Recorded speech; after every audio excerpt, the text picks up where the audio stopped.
Hello students, तो आज के लेक्चर में हम लोग कंटिन्यू करेंगे आगे के न्यूमेरिकल्स। पिछले लेक्चर तक हम लोगों ने 8 न्यूमेरिकल्स कंप्लीट किए थे। आज हम लोग स्टार्ट करेंगे विद 9th न्यूमेरिकल। सभी ने लेक्चर को पॉज करके न्यूमेरिकल को लिख लेना है। Okay, a big dumbbell is prepared by using uniform rod of mass 60 grams and length 20 centimeter. Two identical solid spheres of mass 50 grams and radius 10 centimeter are at the two ends of the rod.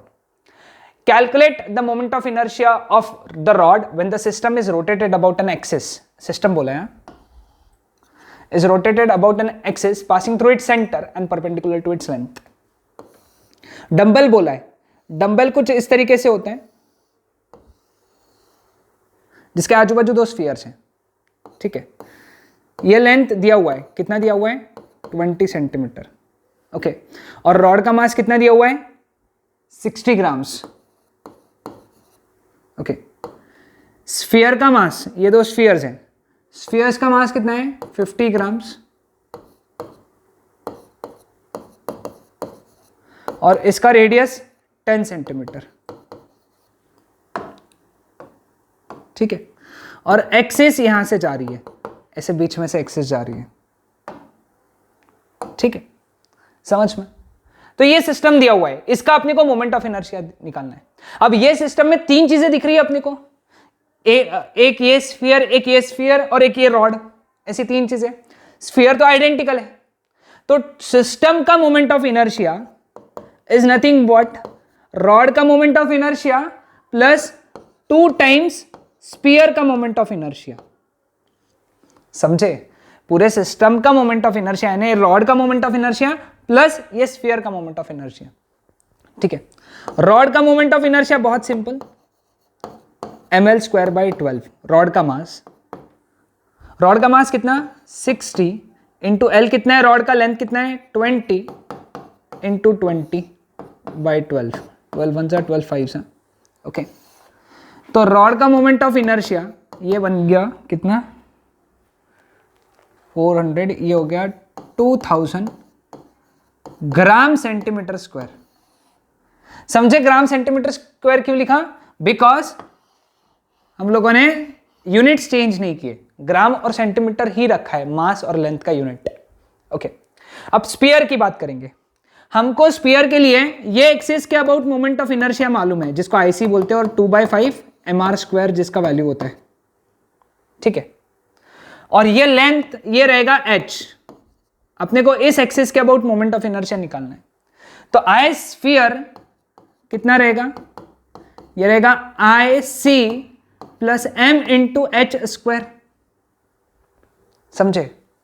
अब I sphere that would be equal to IC कितना है, sphere का moment of inertia 2/5 mr² plus m into h कितना आएगा, ये length 20 plus ये radius 10 है ना। लेंथ का हाफ, जो रॉड का लेंथ है 20, उसका हाफ यानी 10 प्लस ये रेडियस होल स्क्वायर। सभी वैल्यू सब्स्टिट्यूट करेंगे,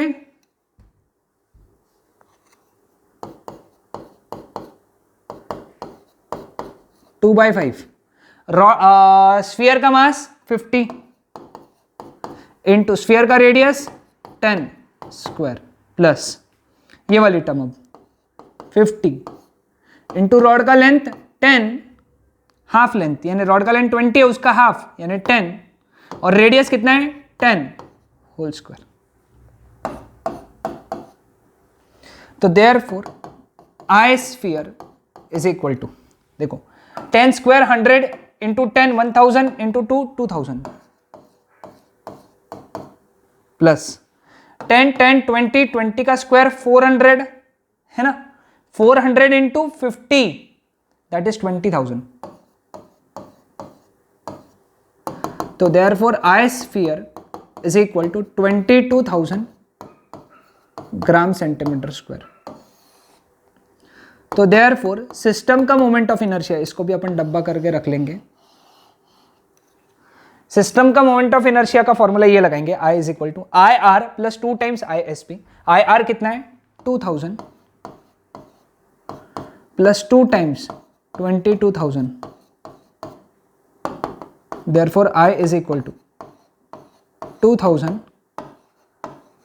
प्लस 44,000, तो therefore I is equal to 46,000 gram centimetre square. ये हो गया हमारा आंसर। प्रॉब्लम थोड़ा बड़ा था लेकिन ठीक है, आसान था। ये याद रखना, ये वाले स्टेप को स्टार करके रख दो, यहां पे गलती कर देते हैं। ये पूरा यहां से लेके यहां तक का लेंथ लेना है अपने को। ओके, सिंपल था। चलो नेक्स्ट प्रॉब्लम। प्रॉब्लम लिख लो लेक्चर को पॉज करके। सॉलिड सिलेंडर बोला है यहां पे, of uniform density of radius R दिया हुआ है 20 सेंटीमीटर, सॉरी 2 बोला है। मास दिया है 50 ग्राम्स, लेंथ दिया हुआ है 12 centimetre. Calculate its moment of inertia about an axis passing through its centre and perpendicular to its length. ये सॉलिड सिलेंडर है, ये है लेंथ L, इसके अबाउट मोमेंट ऑफ इनर्शिया निकालना है, ठीक है ना। सॉलिड सिलेंडर किसके जैसा एक्ट करता है? एक डिस्क के जैसा एक्ट करता है। तो इसके लिए डायरेक्ट फॉर्मूला पता है अपने को। क्या फॉर्मूला है इसके लिए? Moment of inertia is ml square by 12 plus, यहां पे कैपिटल M लिख लो, mr स्क्वायर बाई 4, क्योंकि ये रॉड के जैसे भी एक्ट करेगा पहले तो रॉड का moment of inertia ml square by 12 है। ये समझाया मैंने तुमको फॉर्मूला कैसे आता है तो। और ये डिस्क के अबाउट डायमीटर है, ये डिस्क का डायमीटर हो गया ना, तो डिस्क के डायमीटर के about mr square by 4। Therefore I is equal to m कितना है यहाँ पे 50, लेंथ कितना है 12 का स्क्वायर बाई 12 प्लस m कितना है 50, रेडियस कितना है 2 का square by 4।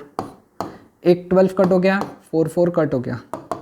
Therefore I is equal to 12 into 50 that is 600 plus 50, तो मोमेंट ऑफ इनर्शिया I कितना हो गया 650 ग्राम सेंटीमीटर स्क्वायर, क्योंकि तुमने हर चीज CGS में रखा है, यानी मास को ग्राम में रखा है, रेडियस को सेंटीमीटर में रखा है, लेंथ को सेंटीमीटर में रखा है। प्रॉब्लम आसान, भाषा को समझो प्रॉब्लम के कि क्या पूछा है, नहीं तो तुम सीधा सीधा ये लगा दिए कि किसका फॉर्मूला, डिस्क वाला डायरेक्ट फॉर्मूला लगा दिए, पॉसिबल नहीं, गलत हो जाएगा। A uniform solid sphere has radius 0.2 meter and density rho 8000 kg per meter cube. Find its moment of inertia about the tangent to the surface. ठीक है, moment of inertia about tangent is 7/5 mr square, ठीक है। But mass नहीं दिया है, मास की जगह density दिया है। Mass is equal to density into volume R square. Mass is equal to density into volume सिखाया 9th स्टैंडर्ड में तुम लोगों को। डेंसिटी इंटू वॉल्यूम कितना है 4/3 पाई आर क्यूब आर स्क्वायर, ठीक है। इसमें बहुत सारे कैलकुलेशन आएंगे। Therefore moment of inertia is 4 7s are 28 by 15 है ना, 3 5s are 15 pi row r to the power 5। IT is equal to 28/15 into 3.14 into 8000 into 0.2 यानी 1/5 to the power 5 है ना। 0.2 is 1/5, इसको 1/5 भी लिख सकते हैं to the power 5, ठीक है। IT is equal to 28/15 into 3.14 into 8000 into 1/5 to the power 5, okay। 5 to the power 5, 5 5s are 25 25 25 625 625 into 5 ये होता है ना। 5 to the power 4 625 होता है। बस अब कैलकुलेट करना है, बहुत सारा कैलकुलेशन है ना, बहुत सारा। तो लगाओ, ये कैलकुलेशन करेंगे, है ना। अपने को लॉक टेबल लगेगा, लॉक टेबल ओपन करके रखो सब। तो लॉक टेबल में यहाँ पे सॉल्व करेंगे हम लोग इसको 28 इंटू 3.14 इंटू 8000। तो पहले ऊपर वाले जो न्यूमरेटर है इनका लॉग निकाल लो, लॉग सॉल्व कर लो। लॉग 28 लॉग 3.14 लॉग 8000 1.0.4969, ये तो याद करने ही बोला है, और ये आएगा 3 पॉइंट, है ना। 28 का लॉग कितना आएगा 4472, और 8000 का लॉग कितना आएगा 9031। तो 10 12 1 कैरी 10 और 7 17 1 कैरी, 1 कैरी 10 4 18 1 कैरी 5 पॉइंट। तो इसका एंटीलॉग कितना हो गया 0.84 का 72 में, है ना। 0.84 का 7 और 2 में मिन डिफरेंस 7034। तो 7.034 इंटू 10⁵, ये ऊपर का आ गया, अपॉन नीचे में मल्टीप्लाई कर सकते क्या हम लोग डायरेक्ट 15, इन दोनों को मल्टीप्लाई कर लेते। 15 5 25 2 15 2 5 5 2 5 5 25 2 5 2 10 12 1 कैरी 3125 इंटू 15, है ना। ये 15 से मल्टीप्लाई कर देते। 15 5 75 7 carry 15 2 30 30 plus 7 37 3 carry 15 1 15 plus 3 18 1 carry 15 3 45 45 plus 1 46। तो इसको लिख सकते हैं 4.6875 इंटू 10⁵। ठीक है, ये तो कट हो गया, नहीं 10⁴ लिखेंगे इसको इंटू 10⁴। तो ये कितना हो गया इंटू 10⁵ है ना। तो अब इसको सॉल्व कर लेंगे, पहले इसको सॉल्व कर लेंगे। तो क्या लिखेंगे लॉग ऑफ 7.034 0 पॉइंट, है ना। तो लॉग 70 का 3 4 में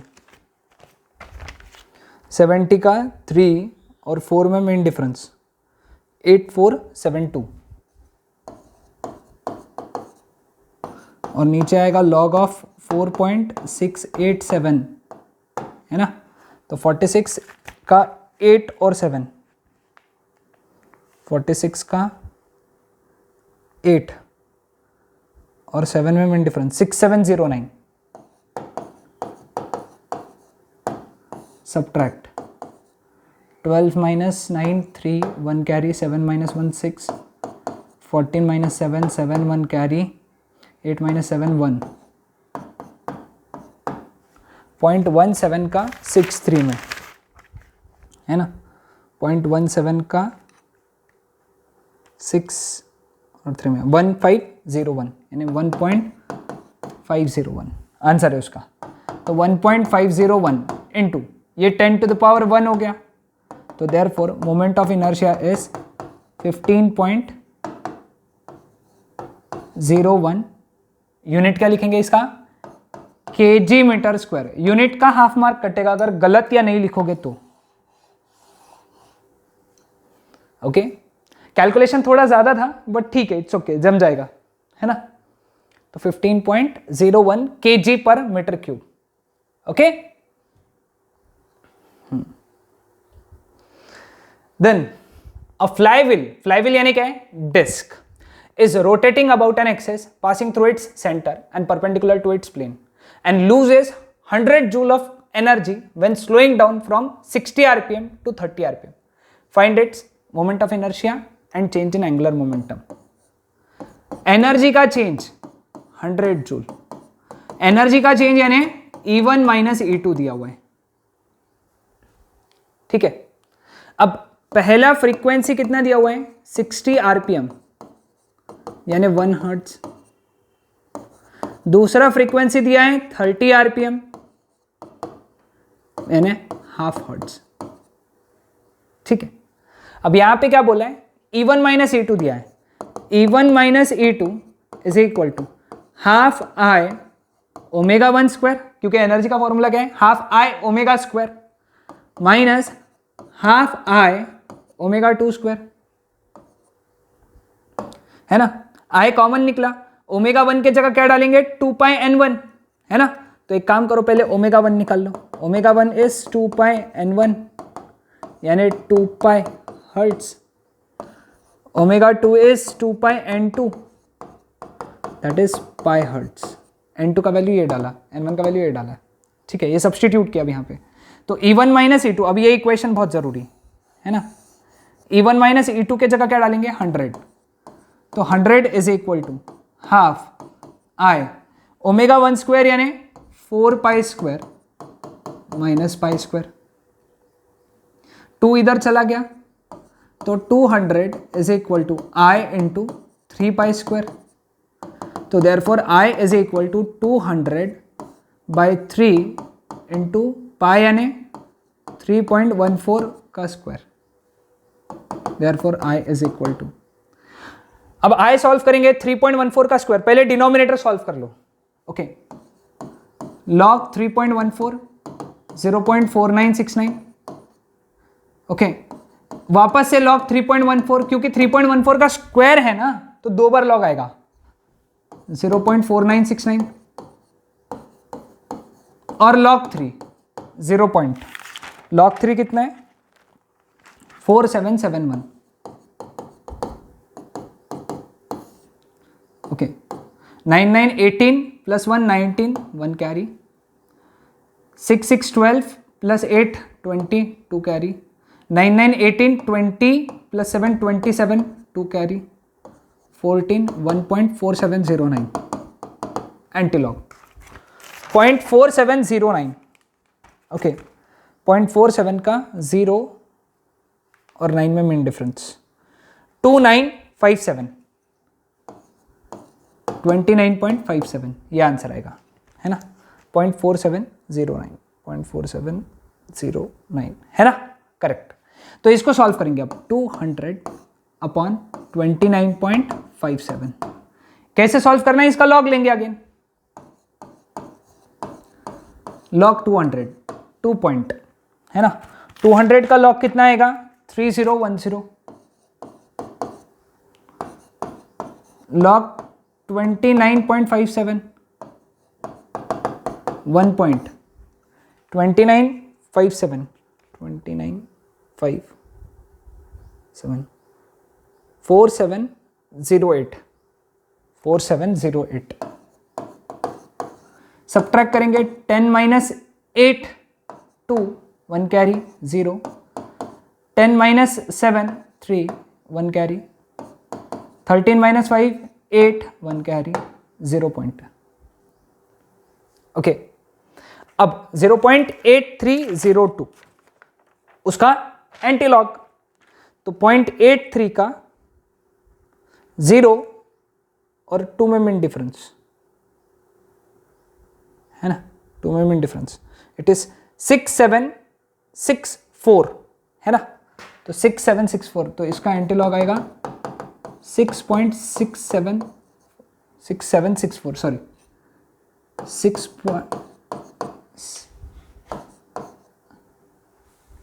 6.764, तो therefore I is equal to 6.764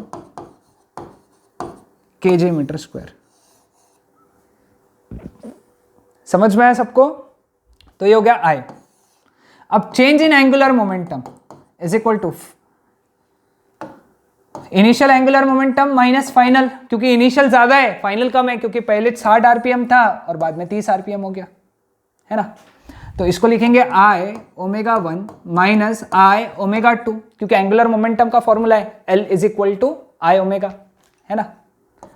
I common निकला, ब्रैकेट में omega 1 that is 2 pi minus omega 2 that is pi, value डाला 6.764 इंटू 3.14, है ना। अब इसको सॉल्व करना पड़ेगा, इसको कैसे सॉल्व करेंगे, लॉग 6.764 लॉग 3.14, मल्टीप्लिकेशन में है तो एडिशन होगा 0.4969, ये तो डायरेक्ट ऐड है, हम याद ही है हम लोगों को, है ना। अब लॉगरिथम ऑफ 6764, 67 का 6 और 4 में मेन डिफरेंस 8302, है ना, 0.8302, 11 1 कैरी, 7, 12 1 कैरी, 13 1 कैरी, 1 पॉइंट, है ना, 1.3271, तो 0.3271 का 7 और 1 में मेन डिफरेंस, तो दैट इज 2123, तो 21.23 ये हो गया इसका एंटीलॉग, और ये हो गया हमारा आंसर भी चेंज इन एंगुलर मोमेंटम का 21.23 kg मीटर स्क्वायर पर सेकेंड, kg मीटर स्क्वायर पर सेकेंड। ओके, तो सभी को ध्यान में आइए, क्लियर विद दिस? ओके, तो ये था हमारा आज का प्रॉब्लम, ये वाला। Okay, next problem, a thin uniform rod of mass 3 kg, rod का मास दिया हुआ है 3 kg, लिखना है सभी ने problem, and length, okay length नहीं दिया हुआ है, लेंथ लिख लो वहां पे, लेंथ 2 मीटर लिख लो, यहाँ पे भूल गया लिखना है 2 metre, length 2 metre, starts from rest and rotates about an axis passing through its center and perpendicular to its length. If it achieves start from rest यानी ओमेगा 1 0 है, कितना आरपीएम अचीव किया N2 उसने 900 आरपीएम, मतलब 15 hertz हो गया है भाई, ये तो 15 हर्ट्ज। ओके, तो ओमेगा 2 कितना हो गया, therefore omega is equal to 2 pi N2, 30 pi हो गया, और टाइम कितना है 10 seconds. Calculate the torque acting on it. Okay, torque का फॉर्मूला क्या है, आई अल्फा, आई कितना रहेगा ml square by 12, alpha is omega 2 minus omega 1 by टी, अल्फा के जगह फॉर्मूला डाला, सभी फॉर्मूले मालूम है ना। तो therefore torque is equal to m कितना है बेटा 3, l कितना है 2 का square by 12 into omega 2 minus omega 1, 30 pi minus 0 यानी 30 पाई बाई 10, कैंसल, 3 1 जा 3 4 जा 4 और ये 2 cancel, therefore torque is equal to 3 pi, therefore torque is equal to 3 into 3.14, तो therefore torque is equal to 9.42 newton metre. Okay, तो ये हो गया टॉर्क का फॉर्मूला, टॉर्क का वैल्यू। सिंपल था ये प्रॉब्लम, सिर्फ वैल्यू सब्स्टिट्यूट करना था करेक्टली। ओके, आज का last question, equal torques are applied to hollow cylinder and solid sphere of same mass and same radius, दोनों का मास m है, दोनों का रेडियस r है। The cylinder is free to rotate about its standard axis of symmetry, यानी ये वाली, ये प्रॉब्लम से तुमको ये समझना है, ये ऐसा रोटेट कर रहा है सिलेंडर, और स्फीयर जो है ऐसा रोटेट कर रहा है। Which of the two will acquire greater angular speed, यानी जिसका एंगुलर एक्सेलरेशन ज्यादा उसका एंगुलर स्पीड ज्यादा। ओके, जिसका एंगुलर एक्सेलरेशन ज्यादा उसका एंगुलर स्पीड ज्यादा। टॉर्क सेम अप्लाई किया है। ओके, इसको 1 बोलेंगे, इसको 2 बोलेंगे, तो torque 1 is equal to torque 2, या फिर ऐसा भी बोल सकते हैं हम लोग, torque cylinder is equal to torque sphere, torque cylinder is equal to I cylinder into alpha cylinder, इसको बोलेंगे I sphere into alpha sphere. I cylinder कितना है M R square by 2 into alpha cylinder is equal to I sphere कितना आएगा 2/5 M R square into alpha S, M R square cancel, 2 उधर चला गया, तो अल्फा सिलेंडर है ना, hollow cylinder, sorry extremely sorry, hollow cylinder बोला है,